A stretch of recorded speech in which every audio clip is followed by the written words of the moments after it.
The silence of a house after a funeral is a specific kind of heavy. It presses against your eardrums, laden with the scent of wilting lilies and the ghost of polite whispers. But in my home, that silence was about to be shattered, not by grief, but by a truth so sharp it would sever the ties of blood and marriage in a single stroke. My name is Elena. At 32, I stood at the precipice of what I believed was a charmed existence, unaware that the ground beneath me had already crumbled. I was 6 months pregnant with our first child, a daughter we planned to name Maya. My husband, Nathan, and I had traversed the desolate landscape of infertility for 3 agonizing years. When the second line finally appeared on the test, it felt like divine intervention, a rainbow arching over a stormy sea of negative results and heartbreak. But life, in its cruel irony, often pairs a beginning with an end. Just as Maya began to grow within me, Nathan's mother, Eleanor, was handed a death sentence, stage 4 pancreatic cancer. The prognosis was a brutal 3 months, perhaps less. I was there when the doctor delivered the news in a sterile, fluorescent-lit room. I watched the color drain from Eleanor's face, a woman of indomitable spirit reduced to trembling fragility. I held her hand while Nathan stood frozen, paralyzed by the shock of impending loss. Eleanor lived 2 hours away, a widow in a large, echoing house. Leaving her there to face the end alone was unthinkable, so it was I who suggested she moved into our guest suite. It was I who insisted that her final days be spent wrapped in the warmth of family.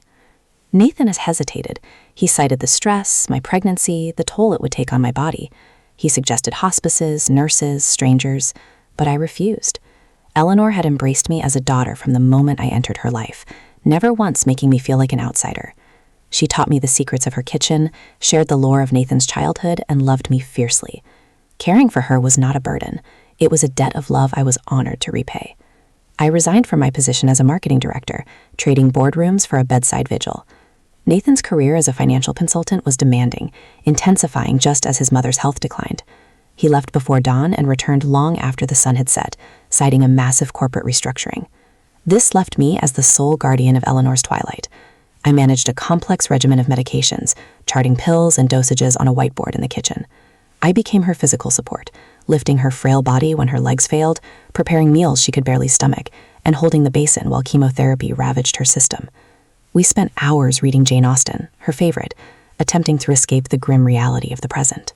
I did all of this while my own body expanded and ached, my feet swelling until shoes were a memory, my back throbbing with the dual weight of pregnancy and caregiving. Morning sickness, compounded with the visceral reality of sickness in the house, created a symphony of nausea. Yet, I never voiced a complaint. This was family. This was love in action. Enter Chloe, my sister, my shadow. At 28, she was 4 years my junior and my closest confidant. We were the kind of sisters who shared a psychic link, a history of shared rooms and whispered secrets. She had stood beside me at the altar, weeping tears of joy. When Eleanor moved in, Chloe became a fixture in our home. She positioned herself as my pillar of strength, arriving with groceries, fresh flowers, and a sympathetic ear. She would sit with Eleanor so I could steal an hour of sleep, and I would wake to the soft murmur of their voices. She massaged my swollen feet and folded endless piles of laundry. I looked at her and saw an angel. I looked at her and saw love. I was blind. The betrayal did not announce itself with a trumpet blast. It crept in on quiet feet. 3 weeks into Eleanor's stay, the atmosphere shifted in ways too subtle for my exhausted mind to fully process. Nathan's hours grew longer. Texts arrived. Urgent deadlines, difficult clients, emergency meetings. "Don't wait up," became his mantra. I trusted him implicitly. We were veterans of the fertility war. We were a team. Why would I doubt the man who had held me through every miscarriage? Simultaneously, Chloe's visits shifted. She began arriving when Nathan was home, lingering late into the evening. She laughed too loudly at his jokes, a performative, throaty sound. Her hand would brush his arm, lingering a second too long. They sat too close on the sofa, a magnetic pull shrinking the space between them. I missed the signs. I was too busy counting pills, tracking fetal movements, and managing the slow fade of a human life to notice the spark of a new illicit fire. Nathan's intimacy with me evaporated. He claimed stress, fear for the baby, exhaustion. I accepted it. I felt unappealing, bloated, and tired. Our conversations became logistical exchanges about his mother's bowels and my doctor's appointments. He began guarding his phone like a state secret, taking it to the shower, sleeping with it beneath his pillow. When it buzzed, he would flip it over, face down. I rationalized it all. Grief does strange things to people, I told myself. The veil was lifted on a Thursday. Eleanor had a grueling oncology appointment. The news was grim. The end was accelerating. I drove her home in silence, both of us mourning the inevitable. After settling her into bed, I realized I had left my phone charger in Nathan's car. He had come home briefly for lunch, a rarity, claiming he wanted to check on his mother, though he spent the time on a conference call in our bedroom. I walked out to the driveway, the spring sun mocking my somber mood. Nathan's car was unlocked. I rummaged for the charger, checking the passenger seat, the floor mats. Nothing. I popped the glove compartment. There was no charger. There was, however, a receipt. It was a small slip of thermal paper from the Riverside Inn, a boutique hotel 20 minutes away. The date was from 2 nights prior, Tuesday. The timestamp for check-in was 8 p.m. Check-out was 11 a.m. the following Wednesday. Room 237. Tuesday night was when Nathan had texted me about an emergency client dinner. He hadn't come home until midnight, looking disheveled. But the receipt told a different story. He hadn't just had dinner. He had booked a room. And he hadn't checked out until late the next morning. I stood in the driveway, the paper trembling in my hand, the world tilting on its axis. My breath caught in my throat, a physical blow. A hotel room, an overnight stay. The implications were a tidal wave. I felt dizzy, the nausea returning with a vengeance. I wanted to storm into the house, scream, and throw the receipt in his face, but a cold, primal instinct stopped me.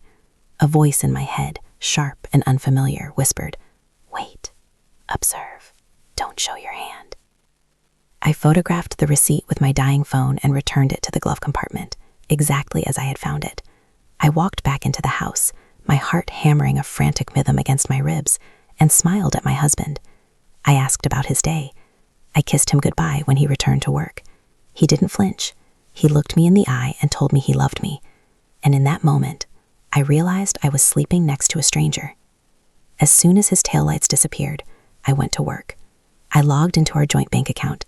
At first glance, nothing seemed amiss, but then I dug deeper, scanning credit card statements. There they were. 3 more charges from the Riverside Inn over the past 6 weeks. Valentine's Day, when he had a late presentation, March 3rd, March 18th, and now April 2nd. 4 nights, 4 lies, 4 betrayals. I ran to the bathroom and retched until my throat burned. I needed to know who. Was it a colleague? A stranger? I went to our bedroom and began to search. I had never snooped before, but the contract of trust had been broken. In his nightstand, buried beneath old magazines and a broken watch, I found the smoking gun, a cheap, prepaid burner phone. My hands shook so violently I nearly dropped it. There was no passcode.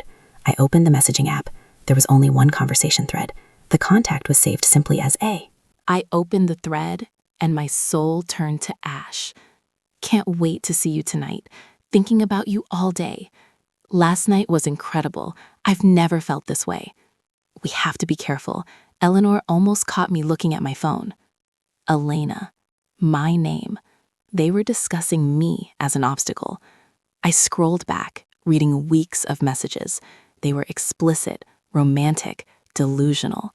They spoke of a future together. Once the baby comes and mom passes, we'll figure it out. We'll tell her. They were waiting for me to birth his child and for his mother to die before discarding me. I searched desperately for a clue to A's identity. I found it in a message from 3 weeks prior. "Chloe, you are the most beautiful woman I've ever known. I can't believe my wife's sister is the love of my life. Chloe." The world didn't just stop. It disintegrated. My sister, the girl I had taught to ride a bike, the woman who held my hand through infertility treatments, the aunt to my unborn child. She was sleeping with my husband while I cared for his dying mother. The magnitude of the double betrayal was so vast, so grotesque, that my brain refused to process it. I sat on the floor, a guttural sound escaping my throat, rocking back and forth. But then Eleanor called out from the guest room. She needed me. I wiped my face, locked the pain in a steel box deep within my chest, and went to her.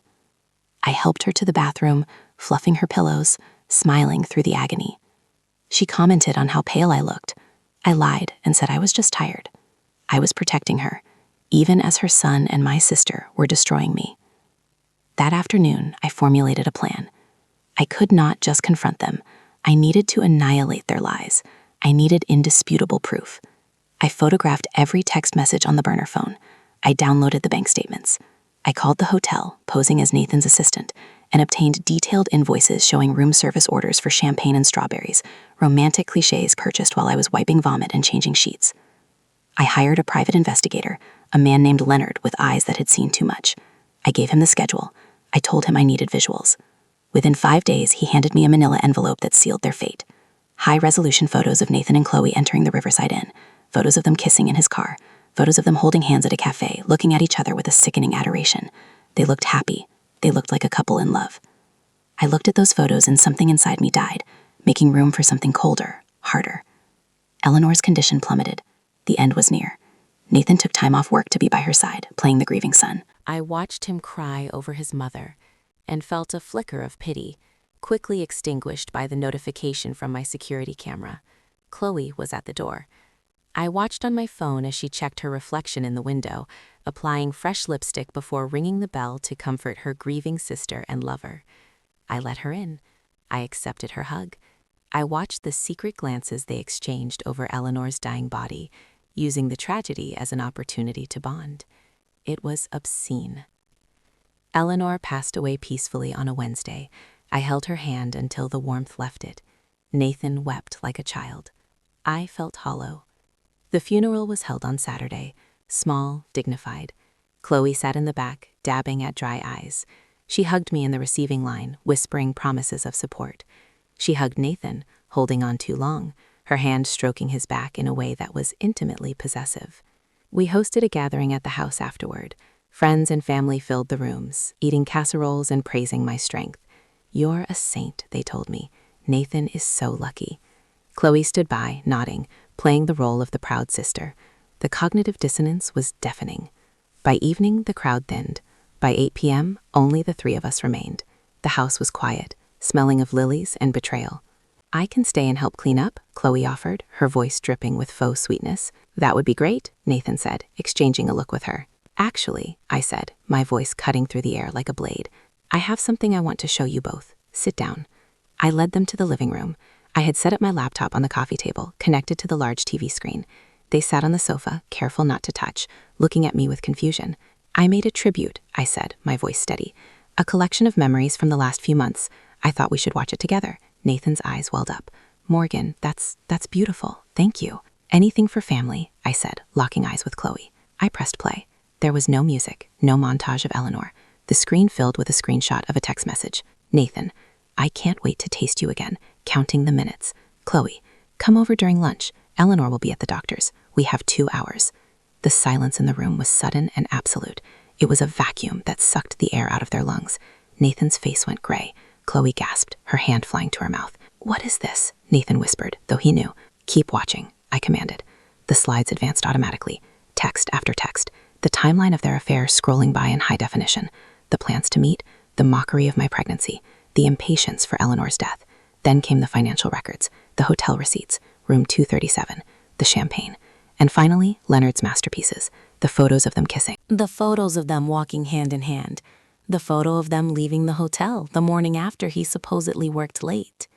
For 20 minutes, the slideshow played. It was a surgical dismantling of their reality. When the screen finally went black, the only sound was Chloe's sobbing and Nathan's ragged breathing. "How long?" Nathan croaked. 6 weeks, I said calmly. "I found the burner phone the day after your April 2nd hotel stay." 6 weeks? Chloe screeched. "You watched us? You said nothing?" "What should I have said?" I asked, tilting my head. Should I have caused a scene while carrying a child and nursing a dying woman? I was busy, Chloe. I was busy doing the heavy lifting while you were busy sleeping with my husband. We didn't mean for it to happen, Chloe wailed. We fell in love. You fell in love? I repeated, the words tasting like acid. You didn't fall. You climbed into my bed. You made choices, repeated, conscious choices. Nathan reached for me. Elena, please. Do not touch me, I said, my voice dropping an octave. I have one more thing to show you. I turned the laptop around. On the screen was an email draft. The recipient list included every member of our family, Nathan's bosses, his colleagues, our friends, and everyone who had attended the funeral. Attached was the video file of the slideshow. You wouldn't, Nathan gasped, horror dawning on him. My career, our reputation. Your career? I laughed, a sharp, bitter sound. You were worried about your career when you have incinerated my life? Think about Maya, Chloe pleaded. Do you want her to know this? She will know, I promise. She will know her father is a liar and her aunt is a traitor, but she will know the truth. They begged, they pleaded, they cried. I watched them with the detachment of a scientist observing specimens. Get out, I said finally. This is my house, Nathan protested weakly. I pulled a folded document from my pocket. This is a restraining order, emotional abuse and distress. My lawyer, Margaret, was very thorough. The judge agreed that conducting an affair with your wife's sister while she is pregnant and caring for your dying mother constitutes extreme cruelty. You are to leave immediately. If you don't, the police are on speed dial. You can't kick me out tonight, Nathan stammered. You can stay with Chloe, I said. It's what you wanted, isn't it? To be together? Go, be together. They left. Nathan looked back once, trying to say something about loving his mother and daughter. I shut him down with a look. I locked the door behind them, engaging the deadbolt. I waited for the crash, for the tears, but they didn't come. Instead, I felt a lightness. The charade was over. I didn't send the email. I realized in that quiet moment that I didn't need to scorch the earth to win. I needed to protect Maya. I deleted the draft, but I didn't stay silent. The next morning, the storm broke. Nathan and Chloe blew up my phone. My mother called, hysterical, having been spun a web of lies by Chloe. I told her the truth. I sent her the evidence. The silence on the other end of the line when she saw the photos was the sound of a mother's heart breaking. She flew to me that night. The divorce was a slaughter. My lawyer, Margaret, was a shark in a silk suit. We presented the evidence to Judge Linda Torres. She was a woman of no nonsense. When Nathan's lawyer tried to argue for shared custody and assets, Judge Torres stared Nathan down. Mr. Harris, she said, her voice like grinding stones, you engaged in this behavior while your wife was in a highly vulnerable state, caring for your own dying mother. This speaks to a profound lack of character and judgment. She gave me everything, the house, the car, full physical custody. Nathan got supervised visitation, 2 hours a week. If he was late by a minute, he forfeited the right. Nathan and Chloe moved in together, attempting to build a life on the foundation of their betrayal. But I made sure the truth traveled. I spoke to key family members. I showed the evidence to those who needed to know. The community did the rest. Nathan lost his clients. No one trusts a financial advisor who cheats on a pregnant wife. He was forced to resign. Chloe was fired after the scandal reached her design firm, creating a toxic environment. They became pariahs. Maya was born on a warm July morning. She was perfect. When I held her, the last remnants of anger solidified into a fierce protective armor. Nathan met her 3 days later, under the watchful eye of my mother. He wept, but he was a stranger to her. 6 months later, Nathan and Chloe imploded.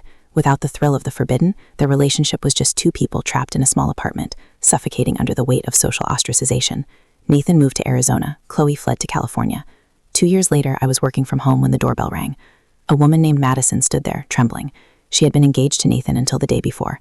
Someone, a friend of a friend, had sent her the slideshow. It was still circulating, a digital ghost haunting Nathan's attempts at a new life. Madison thanked me. She had returned the ring. The evidence I had compiled had saved another woman from my fate. That evening, I picked up Maya from preschool. She handed me a drawing of us. Me, her, my mom, and our puppy. We're a team, she chirped. As I buckled her into the car, a text arrived from an unknown number. It was Chloe.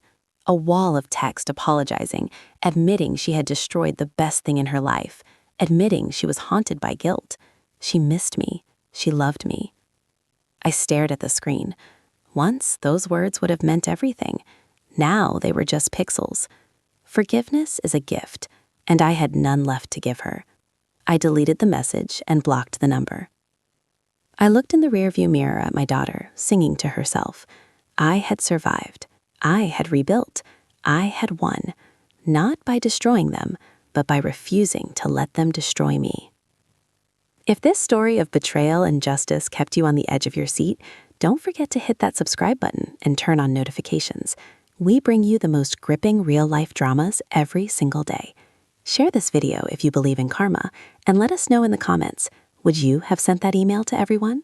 Thanks for watching.